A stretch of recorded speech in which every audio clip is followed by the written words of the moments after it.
Oh, hey Zach, you're early. 12 days early. A go-getter. I like that. Come on, let's get you onboarded to our family with our strategies for succeeding at life.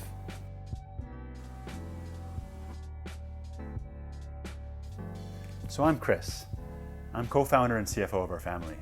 Our fellow co-founder and CEO, Kim, is away right now, so I'll be leading your onboarding today. Let me start by saying that Kim and I are super excited to have you with us. We see a lot of potential in you, both for yourself and to grow our organization where we want it to go. But potential doesn't translate to success at life. We see squandered potential all the time in other organizations. Children born with a silver spoon to loving parents who end up as friendless, divorced, money-hungry investment bankers. Distressing indeed. That's why we have a set of strategies for winning in life that we like to follow. Here they are. In today's onboarding session, I'm going to quickly introduce them to you. Strategy number 1, you're the boss. You'll be taking over as CEO of a brand new division within our organization, Zach Blahut Unincorporated, aka your life. What does that mean? That means the buck stops with you. You are chiefly responsible for your life's success. No excuses. Not everything is going to be your fault, but if it affects your organization, as CEO, it's your responsibility to decide how to make the best of it. And avoid distraction. Get in the habit of asking yourself, does this affect my life? Do you intend to do anything about it? If the answer to either is no, don't waste your resources on it. You make a good point. You aren't yet qualified to make high-level strategic decisions. So for now, your mom and I will take seats on the board of your life with you. Our votes will control the majority, so we'll make all the big decisions. But you, as CEO, will still be expected to execute on them to the best of your ability. Don't worry, we'll cede our board seats to you when you grow up. At that point, you'll have full control and we'll only have advisory roles. No, that doesn't mean once you're on your own you can do whatever you want. You will still have shareholders to report to. Who are your shareholders? Well, let's estimate that you have 35,000 days left in your life. Each version of you, for each of those days, has 1 share. So that means a good decision comes down to asking yourself this: what decision maximizes the returns for these shareholders? How do you measure these returns? That's strategy number 2. Know your KPIs. KPIs, key performance indicators. Take a look at this chart. As you can see, time is on the x-axis. And at the very end of your time, at your death, way up high, that star there, that's your life's max potential. Yeah, super high, I know. Exactly. The million-dollar question is, what is your y-axis? What scoring system or KPI will you use to measure your life? Deciding on that will guide every decision you make, because you're best off doing whatever moves you highest up your y-axis in the long run. What's my y-axis? My y-axis is growth. Growth for me and for people who I can help, like people who read my blog or who watch videos on this new YouTube channel of mine. No, yours doesn't have to be the same. You're the CEO, remember? So you have to figure out for yourself what your y-axis is going to be. I'll share some exercises to help you narrow down your y-axis another time. Subscribe to my channel so you don't miss it. Can the amount of milk you drink be the KPI for your y-axis? You know what? Yeah, it's a good proxy for now, since it'll help you grow. It's certainly a better KPI for your y-axis than the stupid selfish ones most people have, like the amount of money they make, how many sexual partners they have, how many countries they visited, or the number of YouTube likes they get. Yeah, you're right. The pursuit of any selfish KPI will not make your life successful. How do you not be selfish? Well, that's the third strategy for success at your life. Be mission-oriented. Stick with me here, bud. I know this strategy sounds cliche, but it's an important one, because your life, like any corporation, needs a mission statement. Why?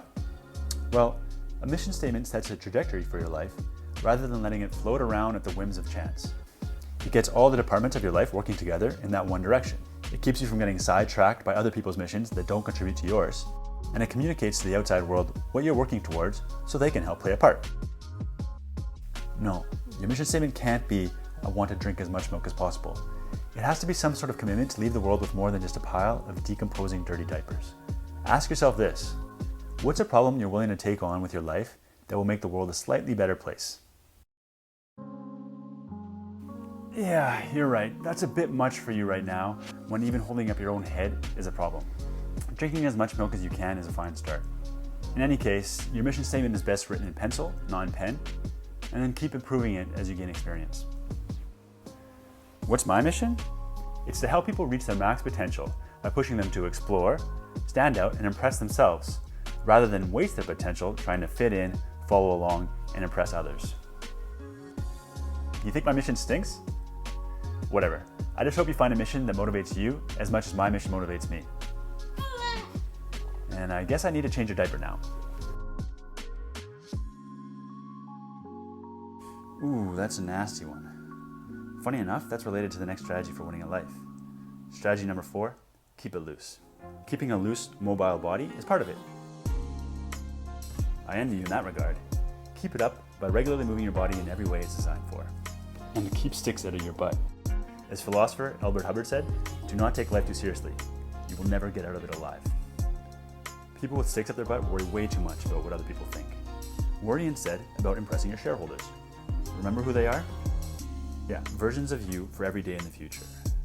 When you catch yourself feeling uptight because you're worried about what other people think, ask yourself this: will your future self 40 years from now give a crap about what these people think today? Nah, definitely not. And another good way to keep sticks out of your butt is to regularly ask yourself, how can I make this 10% more fun? Like this outfit. Yeah, you kind of look silly in this outfit, but so what? The third part of keeping it loose is to never take yourself too seriously. Be confidently unoffendable. Be the type of person who can make fun of yourself and who brushes insults from others off your shoulder. Here's a good way to check yourself before you wreck yourself. Ask yourself, what's the most offensive thing someone could say to me? Then ask, why does that offend you? And how could you change your self-image so that it doesn't offend you anymore? Okay, let's finish with the 5th and final success strategy. Spend your time wisely. Time is your number one resource, so you as CEO have to deploy it wisely, but budgeting and accounting for what you're spending it on. Yeah, you don't even know how to read a clock yet. When you're a bit older, we'll get into the strategy more. I'll show you my video on how I slow down time, preserve my precious memories, create a second brain, and hold myself accountable by writing down everything I do. I bet you can't wait to watch it. It is an awesome video. And speaking of can't wait, that's actually the most overlooked part of spending your time wisely to succeed at life. Be patient. Prioritize unurgent but important things. Things like learning, relationships, fitness, and regular strategy sessions like we're having right now. Being patient is boring? Nah. Slow doesn't have to be boring. Ask yourself this: instead of struggling to hack your way through shortcuts in life, how can you take the scenic route? That way, you'll enjoy the ride. You also won't end up somewhere you don't want to go. Don't ever feel you need to wait to be happy.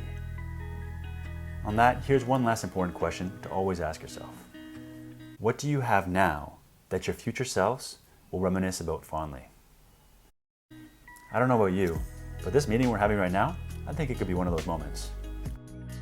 The thing about time is that the more wisely you spend it, the more you wish you had more of it. It vanishes fast. Believe me, before you know it, you'll be as big as me. And hopefully by then, you'll better understand some of this nonsense I've been trying to tell you.